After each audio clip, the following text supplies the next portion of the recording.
Assalamu alaikum. Welcome to my channel Smart Homemaker Tamil.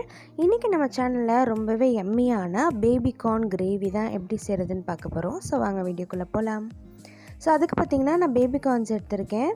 Baby corn வந்து ஹாஃபா cut பண்ணி அத வந்து இந்த மாதிரி ஸ்லைஸ் பண்ணி வச்சிருக்கேன் நீளமா.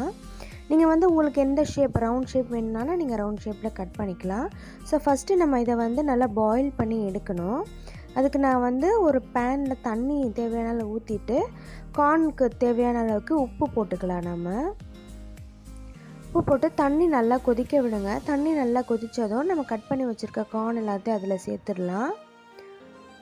சேர்த்துட்டு இது வந்து நல்லா ஒரு 5 to 6 minutes நல்லா வந்து உங்களுக்கு குக் ஆகணும். இல்லனா ஒரு மாதிரி பச்சை ஸ்மெல் அடிக்கிற மாதிரி இருக்கும். சோ நல்லா வந்து குக் ஆகட்டும் உங்களுக்கு. நீங்க வந்து குக்கர்ல கூட வச்சு விசில் போட்டு நீங்க எடுத்துறலாம் டக்குன்னு ஆகணும்னா.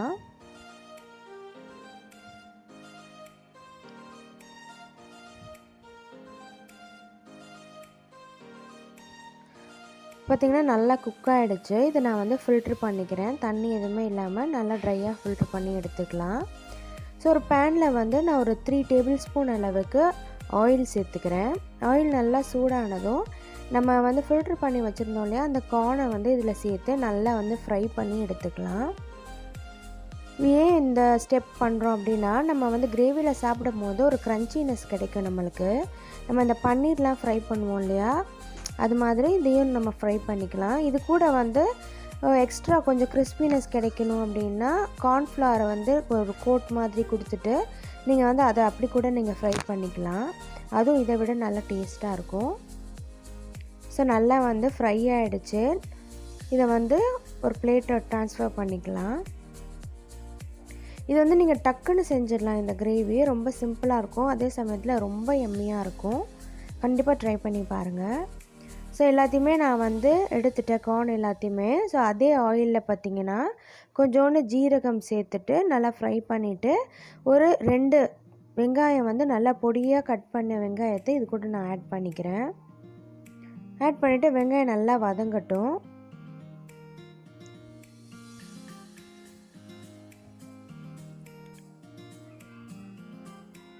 சோ வெங்காயம் வந்து நல்லா பச்சை வாசம் போயிருச்சு. இந்த ஸ்டேஜ்ல வந்து ஒரே ஒரு பச்சை மிளகாய் ஃபைனா சாப் பண்ணி வச்சிருக்கேன்.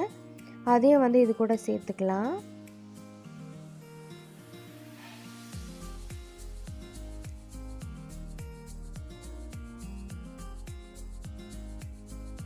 சோ நெக்ஸ்ட் பாத்தீங்கன்னா இது கூட ஒரு நல்ல ஒரு பெரிய தக்காளியா வந்து நல்லா ஃபைனா சாப் பண்ணி எடுத்துர்க்கேன்.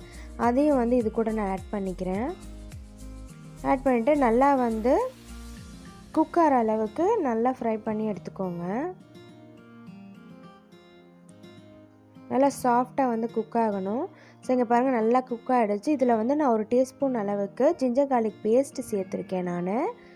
சோ அது கூட பாத்தீங்கன்னா ஒரு நல்ல டேபிள்ஸ்பூன் அளவுக்கு ஜீரகத்தூள், ஒரு டேபிள்ஸ்பூன் அளவுக்கு தனி மல்லித்தூள், கொரியாண்டர் பவுடர் ரெண்டுமே சேர்த்து நல்லா வந்து வதக்கிக்கலாம். இது கூட வந்து கொஞ்சமா வந்து மிளகாய் தூள் சேர்த்துக்கிறேன். இஞ்சி பூண்டு பேஸ்ட் வந்து நான் சேர்த்திருக்கேன். அது கிளிப்பிங்ல வந்து ஆட் ஆகல. சோ ஒரு டீஸ்பூன் அளவுக்கு இஞ்சி பூண்டு சேர்த்து நல்லா வந்து வதக்கிக்கலாம். சோ நிறைய மசாலா சேர்த்திருக்கோம் இல்லையா சோ கீழ வந்து அடிபிடிக்க சான்ஸ் இருக்கு. சோ மசாலா அடிபிடிக்காத அளவுக்கு கொஞ்சமா தண்ணி ஊத்தி பச்சை வாசம் போற அளவுக்கு நல்லா ஃப்ரை பண்ணிக்கோங்க. இதுக்கு தேவையான அளவுக்கு உப்பு சேர்த்துக்கலாம் நம்ம கார்னுக்கு வந்து ஆல்ரெடி சேர்த்துட்டோம். சோ மசாலாக்கு மட்டும் நம்ம சேர்த்தா போதும். சோ பாருங்க நல்லா எண்ணெய்லாம் பிரிஞ்சு வருது. இந்த ஸ்டேஜ்ல வந்து நம்ம ஃப்ரை பண்ணி வச்சிருக்க பேபி கார்ன்ஸை வந்து இது கூட ஆட் பண்ணிக்கலாம்.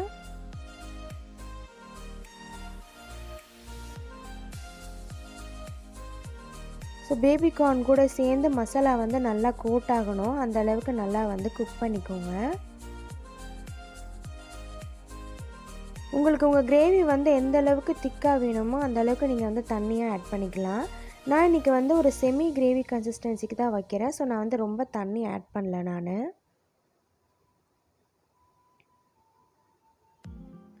ஸோ இது நல்லா கொதிச்சிட்ருக்கு. இந்த ஸ்டேஜில் வந்து ஒரு டீஸ்பூன் அளவுக்கு தந்தூரி மசாலா வந்து நான் ஆட் பண்ணிக்கிறேன். இது வந்து எல்லா கடையிலுமே உங்களுக்கு இப்போ ஈஸியாக அவைலபிளாக இருக்குது. ஸோ இது சேர்த்தோன்னா நம்மளுக்கு வந்து நல்ல ஒரு ஃப்ளேவர் கிடைக்கும், நம்மளுக்கு ஒரு டிஃப்ரெண்ட்டான ஃப்ளேவர் கிடைக்கும் நம்ம நார்மலாக செய்கிறத விட. ஸோ உப்பு எல்லாமே செக் பண்ணியாச்சு, எல்லாமே கரெக்டாக இருக்குது. ஸோ லாஸ்ட் ஸ்டேஜில் வந்து கசூரி மேத்தி எடுத்திருக்கேன். சும்மா கொஞ்சமாக எடுத்து நல்லா வந்து க்ரஷ் பண்ணி அது கூட ஆட் பண்ணிக்கலாம். கசூரி மேத்தி சேர்க்கும் போது என்ன ஆகும்னா நமக்கு ஹோட்டல் ஸ்டைல் ஒரு ஃப்ளேவர் கொடுக்கும் நம்மளுக்கு. ஸோ எல்லாமே சேர்த்தாச்சு, நல்லா வந்து கொதிக்குது. இந்த ஸ்டேஜில் வந்து கொஞ்சமாக கார்ன்ஃப்ளவரை வந்து ஒரு டீஸ்பூன் கார்ன்ஃப்ளவரை வந்து தண்ணியில் கரைச்சிட்டு அதை வந்து இது கூட சேர்த்துக்கிறேன். ஒரு நல்ல வந்து ஒரு திக்னஸ் கொடுக்கும், ஒரு ஷைனியான ஒரு லுக் கொடுக்கும் உங்களுக்கு.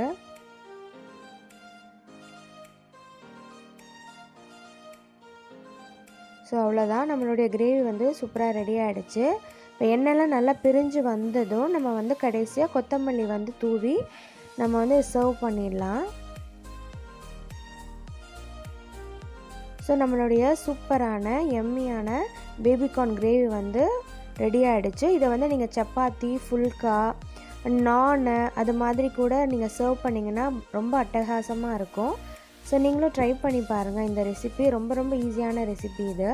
நம்ம நார்மலாக வந்து கிரேவிஸ் வெஜிடபிள் போட்டு பண்ணுறதை விட இந்த மாதிரி மஷ்ரூம், பேபிகார்ன் அது மாதிரி செஞ்சு கொடுத்தோன்னா வீட்டில் உள்ளவங்களும் ரொம்ப விரும்பி சாப்பிடுவாங்க. ஸோ இந்த வீடியோ உங்களுக்கு பிடிச்சிருக்குன்னு நினைக்கிறேன். பிடிச்சிருந்தா நம்ம சேனலை சப்ஸ்கிரைப் பண்ணிவிட்டு கூடவே இருக்க பெல் பட்டனையும் கிளிக் பண்ணிக்கோங்க. ஸோ நெக்ஸ்ட் வீடியோவில் மீட் பண்ணலாம். தேங்க்யூ ஃபார் வாட்சிங்.